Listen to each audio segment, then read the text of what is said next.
Hello everyone. So many of you are asking about the assignment submission. So यहाँ पे जब आप assignment submit करने जाते हो देन वहाँ पे आपको पहले तो मतलब जो भी आपका यूनिवर्सिटी होता है, जो भी आपका कॉलेज होता है, जो भी आपका study centre, mostly study centre में ही आप सबमिट करते हो। तो वहाँ पे आसपास के जो फोटोकॉपी या जो भी होता है जेरोक्स या जो जहाँ पे भी आप कराते हो ये सारी चीज़ें, वो वहाँ पे आपको सारी चीज़ें दे देते हैं। लाइक एक आपको फर्स्ट में एक कवर पेज लगाना होता है।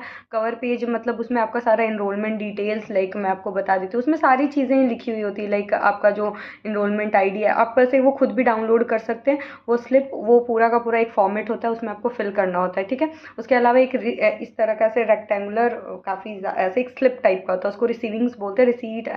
रिसीट या एक्नॉलेजमेंट फॉर्म उसको बोलते हैं। वो मोस्टली वही जो प्रिंट आउट जो आपको करके देते हैं वही सारे लोग प्रोवाइड कर देते हैं। एक थ्रेड भी देते हैं, ऐसा नहीं है। उसके अलावा क्वेश्चन पेपर और ये सारी चीज़ें अटैच होती है उसी में, ठीक है। और क्वेश्चन पेपर हो गया आपका ये एक सेकंड में बता देती हूँ। एक कवर पेज होता है जिसमें स्टूडेंट का full name, enrolment number, programme code, course, study centre, session, time of submission और स्टूडेंट सिग्नेचर, ये सारी डिटेल्स होते हैं। वो पूरा का पूरा लिखा होता है।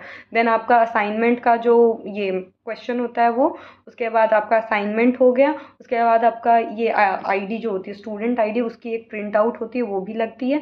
उसके अलावा फिर रिसीट, और ये सारे डॉक्यूमेंट को आपको ऐसे पेन करके, लाइक पेन नहीं करना होता, एक थ्रेड से ऐसे टाई करके और देन आप सबमिट करते हो, ठीक है। जब आप सबमिट करते हो तो जो रिसीविंग है वो इतनी ऐसे लंबी सी होती, वो फिर आपको कट करके आधा, लाइक वो आपको ही दे देते हैं। वो रिसीविंग है बेसिकली। जब अगर लेट से आपका असाइनमेंट सबमिट नहीं हुआ या फिर कुछ इशू आ रहा है तो आप वापस से उसको दिखाओगे, देन आपके मार्क्स अपडेट कर देते हैं। बेसिकली वो इतना ही होता है। फिर उसके अलावा बहुत सारे लोगों का डाउट था कि जो ऑनलाइन लिंक पे होती है उस पर सबमिट करना है या नहीं।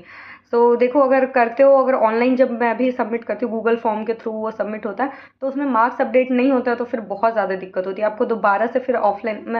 मैं सजेस्ट करूँगी कि कितनों को तो जीमेल पे लिंक आए हुए हैं और कितने स्टडी सेंटर्स ने ऑनलाइन वो कर रखा है, तो I will not suggest, because यहाँ पे बहुत ज़्यादा दिक्कत होती है। मार्क्स अगर अपडेट नहीं हुए तो फिर आपको वापस से स्टडी सेंटर जाके उतना वो करना होता है, तो वो दिक्कत होती है। मेरे सिर्फ 8 पेपर में से 2 पेपर के मार्क्स अपडेट हुए थे, बाकी किसी के नहीं हुए थे।